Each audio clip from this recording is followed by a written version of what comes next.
Ariel, thank you so much for doing this. How are you doing? I'm good, how are you? Good.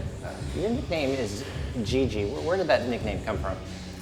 Well, my family calls me Gigi, but my nickname Gigi comes from my middle name, which is Jahan. And in the Arabic culture, Jahan, the nickname for that is Gigi. So that's where Gigi comes from. But to be honest, I don't really know why my family would just call me Gigi over Ariel, but that's where it comes from. That's cool. You make handstands and one-arm push-ups look so easy. How do you do that? I don't know how I make it look easy, but I guess for me it's, I've been doing this my whole life. I actually started training for fitness really at a young age. I started going to bodybuilding shows at 5 with my parents because they wanted to compete, but then they never did. So I would watch fitness, being a gymnast back then, and know that I love fitness. This is something I want to do. And when I was 11, I had a gymnastics coach that actually did fitness in another organization. And there was a junior fitness part of that organization that actually worked with people in Europe. So there were a lot of European girls doing fitness. And she was my coach, teaching me how to do one-arm push-ups and all the fitness moves that I know today. Handstands and stuff obviously come from my gymnastics background. But all the fitness moves I learned from my coach. Her name is Nicole Avelina. She was Miss Fitness World, I think she was Miss Fitness USA. I don't know if she won Worlds, but I know for sure she won USA. I think it was 2004, if I'm not mistaken. But yeah, that's who taught me everything I know. If it wasn't for her, I wouldn't know any of this stuff. So. You have a very unique look. Talk about your nationality. Thank you. Well, my father's Egyptian. My mom is Russian and Polish, but she's an American born. That's where my heritage is. My great-grandmother actually escaped the Holocaust. And that's where my family is originated from, Europe, in Russia and Poland. So that's where the background comes from. When you go and visit your parents, do they ever cook a unique dish that you can't find in a restaurant? Or? No, ironically, no. I wish they did. I actually grew up every single day. My mom would make salmon, fresh salmon. Like, I don't know why, but that's what we did every day. So no unique food in my house, unfortunately, even though I do have a very ethnic background. Your parents are bodybuilders. What are they like? Well, they never competed, but they are, like, for their age, they're in amazing shape. I mean, my mom can literally get on stage tomorrow in women's physique. And my dad, he went from being 130 pounds when he came over here from Egypt to my mom, got him on some bodybuilding plan and all of a sudden blew up to 200 pounds. And he really could have been like an amazing 212 bodybuilder. So I come from a background of very good genetics, obviously. That's why you put genetics with the diet and all that stuff and you get a very good outcome versus someone that doesn't have the genetics. But, I'm grateful for that, obviously. You have a second-degree black belt in Taekwondo. How often are you punching the bag for a workout? Well, I haven't actually done that in a while just because I have a couple of ankle injuries, and right now that's kind of one of the main, things I need to avoid in fitness, because dealing with the cardio and training for fitness routines takes a lot of toll on your body. But for me, I've actually had to quit gymnastics because of ankle injuries. I couldn't do college gymnastics because of how terrible my ankle injuries were. And I guess the break that I took between getting my pro card and coming back to the stage was enough time to kind of do what I'm doing, but it is kind of creeping up on me. Like before Toronto, I had such bad ankle problems that I didn't even practice my routine at all. The first time I did my full routine was at Toronto. So that's a lot of the battle with fitness. That it's not just, doing the skills and all this stuff, but it's also avoiding injuries. I mean, and not just ankle injuries, like you do your handstands and your back will hurt the next day, and like, it's just avoiding all these different injuries, really. Have you been kind of winding down since the Olympiad? Yeah, a little bit. I mean, honestly, I needed a break because I did Toronto and I was dieting for Toronto for a while, and I took a small break after Toronto, but it wasn't very much, and then really hit hard for the Olympia. So yeah, I did need a break, just mentally, physically. I think everybody needs a break. It's normal. What's it like being Jade? I never thought that I would really get into that character so well, because I really wasn't actually into Mortal Kombat at all. I don't know really much about Mortal Kombat. So, becoming an actress on stage is also a part of fitness, I think, that some girls don't have. not that they don't have it, they don't do that. They just, you know, do their skills and whatever, and it's great. But I think what sets some girls apart was that they actually put on an act, and you now are an actress. You're not Ariel anymore. I'm now Jade, you know? So it's awesome being Jade. I don't know what else to say. Like the costume made by Chelsea from Buff Bikini, she did an amazing job on that suit. And I don't know, every time I go to practice it, and it's not the same as when I'm there and I put on that costume. It's just so much better. Yeah, it's fun. When you were signing your contract to compete in Olympia, what was that feeling like? That was a really surreal feeling. I don't really know how to put it any other way. You open this folder and it's like an official package that you get, and it's like, it's very surreal because it's your dream. Number one, it's your dream to become pro, and then it's your dream to step on a pro stage, and then it was your dream to win a pro show, and then just to be on the Olympia stage is obviously the biggest dream. So it was super surreal. Obviously, you just don't want to like jinx yourself. Like, back of my mind, I'm like, I hope I don't get an injury or something, or like, I don't know. Like, my mind is always playing games with me a little bit, and because I'm very tough on myself. So I'm like, I get the package, and I don't want to, you know, think it's official yet until I'm actually there. But yeah, it was amazing. It's an honor to be a part of it. You may be the first competitor ever to have nunchucks on the Olympia stage. Yeah. Are you pretty skilled with the nunchucks for a long time? Yeah, I mean, I've definitely, when I did Taekwondo, that wasn't a part of Taekwondo, meaning like I didn't compete with nunchucks or anything like that, but I did do performance martial arts with Taekwondo, and we did travel around doing shows a lot, so I was, they liked that too because I did gymnastics, so I was able to like do like back handsprings and all this stuff, breaking boards and things, and then the nunchucks were obviously a big part of that. So yeah, I've had a lot of experience, but I actually haven't used nunchucks in about, I don't even know, like it was a really long time, years. And then I just, you know, had this idea for the Mortal Kombat routine, and after I did it in Phoenix, I didn't have nunchucks because I was like, well, Jade doesn't use nunchucks, and I was like, you know, saying all these things, and then I'm like, I don't care. I think it's awesome. I gotta use the nunchucks now.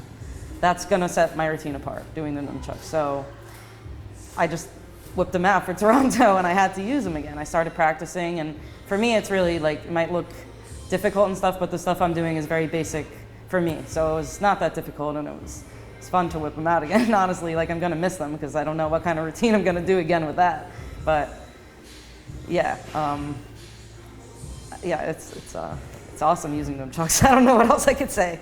Yeah, but the problem was at the Olympia, I actually switched the nunchucks. I got in Toronto, I had my red nunchucks, and it has like they're my typical nunchucks that I would use in Taekwondo.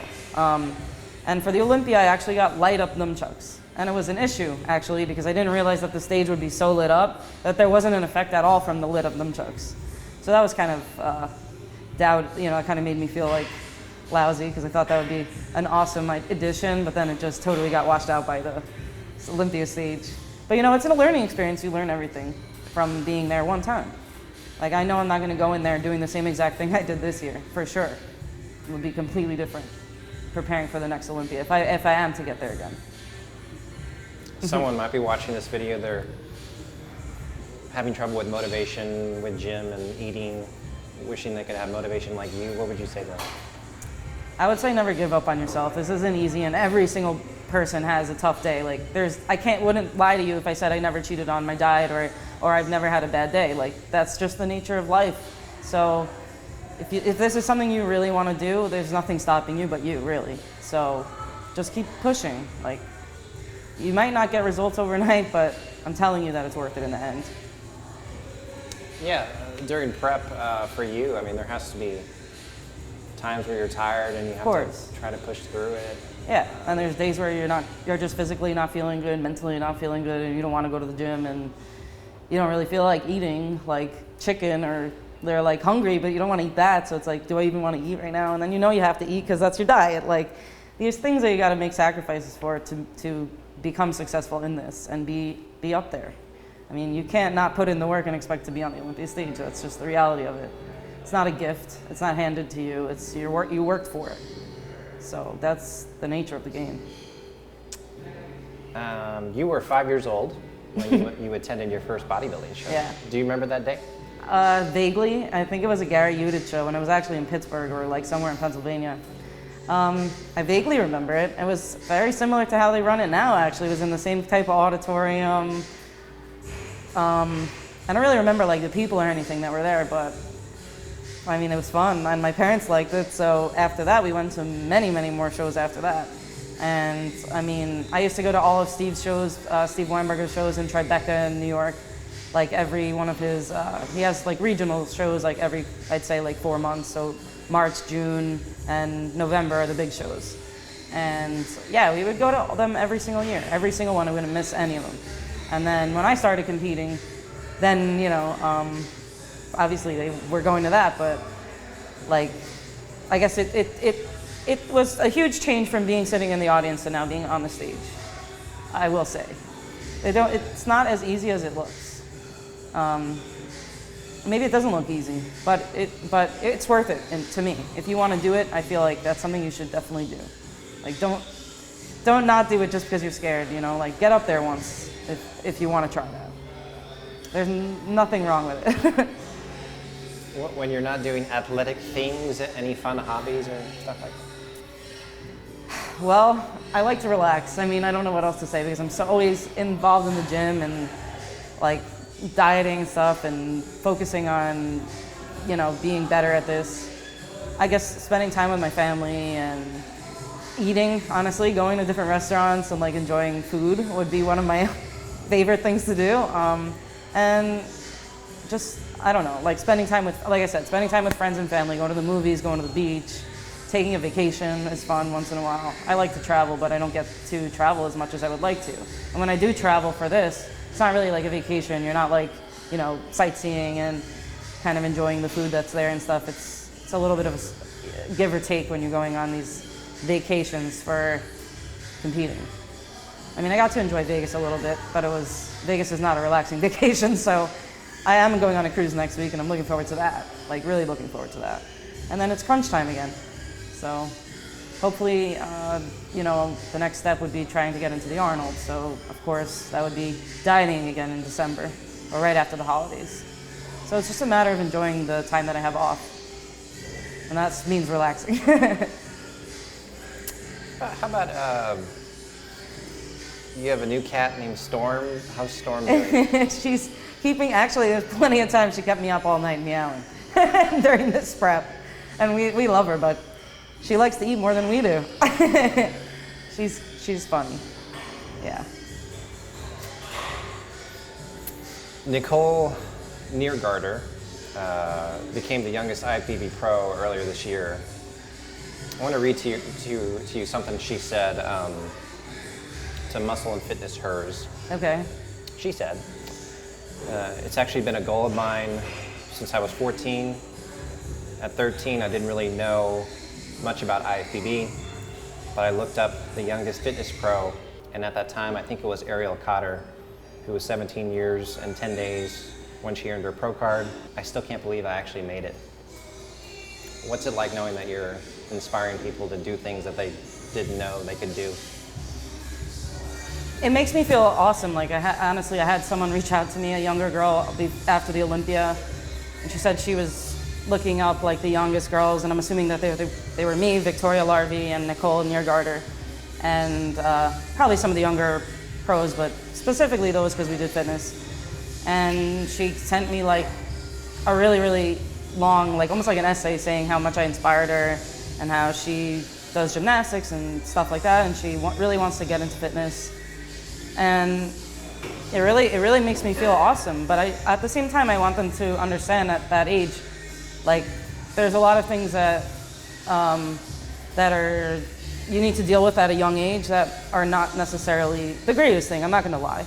Like dieting and all this stuff that involved in this and being so hard on yourself physically and stuff, to me at that age is maybe not so great. And I'll be the first person to say it because I was very, very tough on myself at that age, and I think that's what made me very successful.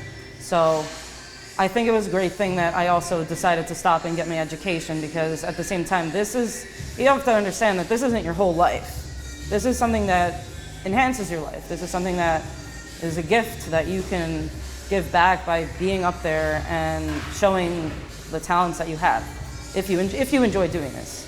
And with that being said, you can't forget that you have to get your education and you need to figure out what you're doing with your life in general, because like I said, this is not everything.